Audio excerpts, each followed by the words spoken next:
It's no surprise that Genshin is one of the most addicting video games at this point in time. Its innovative and intricate designs has made it one of the most engrossed gacha games of all time. From its release, it has endured the test of time and continued to grow.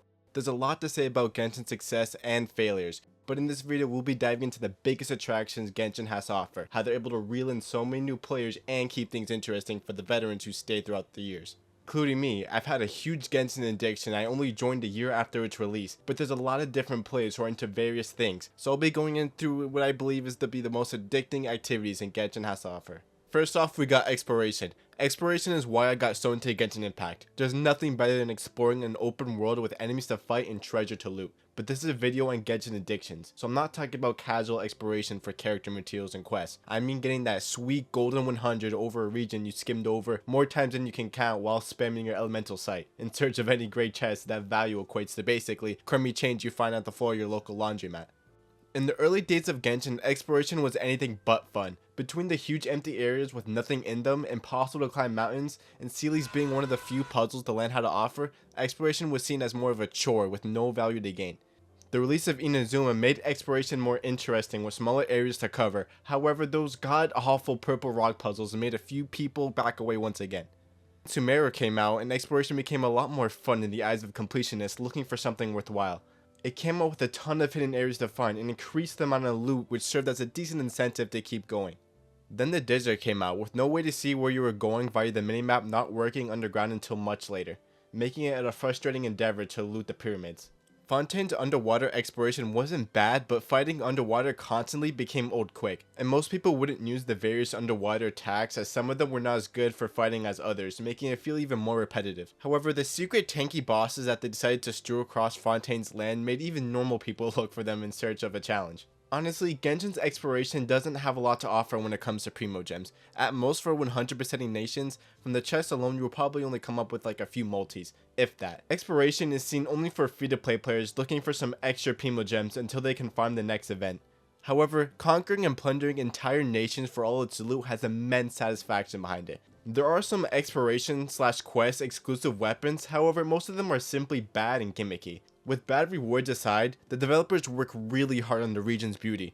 The scenery that doing deep explorations let you see is positively breathtaking.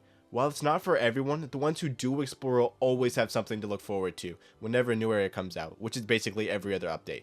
I have yet to really explore Natlan, so let me know in the comments if I have something to look forward to.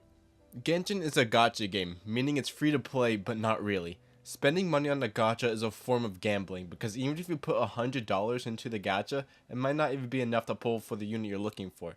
However, there's always a chance. That chance is what a lot of the fan base really chase for. This addiction really stems from the free-to-play casual players who never have enough for the unit they're looking forward to, and end up blowing their reserves on a chance for a character they might not even need.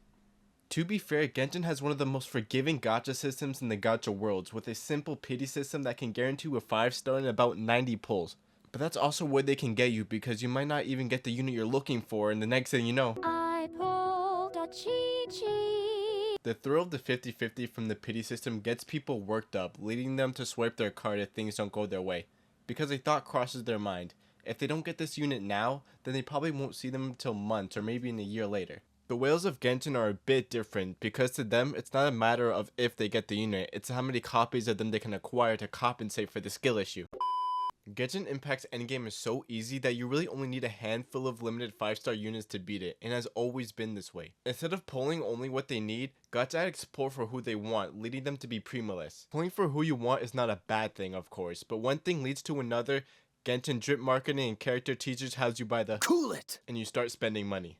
I definitely feel for the free-to-play players who got a double 5-star and 110 pull, because they most likely keep chasing that high, never to be seen again. For the compulsive summoners out there, spending money on the store gem is never worth it. They overcharge you immensely. In my opinion, if you're going to spend money, only get the Welkin. It takes time, but combined with your daily commissions, you're looking at almost 1 pull a day. So spend your money wisely, gacha gamers. Or let's go gambling! Aw, dang it! Aw, dang it! Aw, dang it! Aw, dang it! now imagine this. Genshin releases drip marketing for a new character.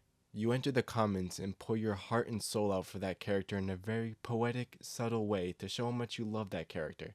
You spend the next few weeks pre-farming their materials so you can level 90 triple crown them day 1. But of course, that's not enough. You need their signature weapon, as you wouldn't let them use anything else that might only be 5 to 10% worse to its free-to-play counterpart. You blow a lot of money on them, not because they're meta, but because they deserve nothing but the best. I am completely against maining anyone in Genshin Impact. For starters, each character can only be so different from one another, as there are only 2 attacks unique to them, Elemental Skill and Elemental Burst. In my opinion, you should pull for good units, and if a unit comes out that's better for your account than another unit you have, pull and replace. I'm pretty much a meta slave, but enough about me. The ones who pick a character and main them are sometimes justified, if that character is power creep proof, but most of the time they're not, and will get blasted by the next unit that comes out that's similar to them. And the mains of that character will proclaim that their unit is better than the last. Character mains are basically always at war with each other with other character mains. It's not hard to find them on YouTube vids and Twitter. It's not a crime to have a favorite. Adoration comes in many forms for Genshin characters, like cosplaying, posters, keyboards, etc. In game, they strive to have the best stats for that character so they can flex their crit ratio and Enka. There's only so far you can take a character in Genshin. Min-maxing artifacts and farming trash domains is truly the curse of every good DPS in Genshin. Navi and Arlecchino mains, for example.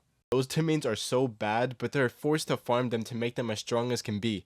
Not even their supports can use what comes out of the second half of those domains. I thought Genshin learned its lesson with the release of the Martuset Hunter domain, but they just threw us right back down that hole. Most people are able to farm bad domains until they're even slightly contempt. But for them, the people that main characters, it's above and beyond for that character, no matter how trash their RNG might get. These guys will also waste a lot of time and resources for niche characters that can basically only support their main. Pull decisions like these will make your main good, however you might spread your account too thin and it'll be full of trash niche supports with very little diversities and playstyles. Putting this much care into one unit is a straight up addiction, which is why I'm bringing it up in this video. The player base is full of people like this, and it's not necessarily a horrible thing, just something worth mentioning for this video. No flame, trust, your main is good.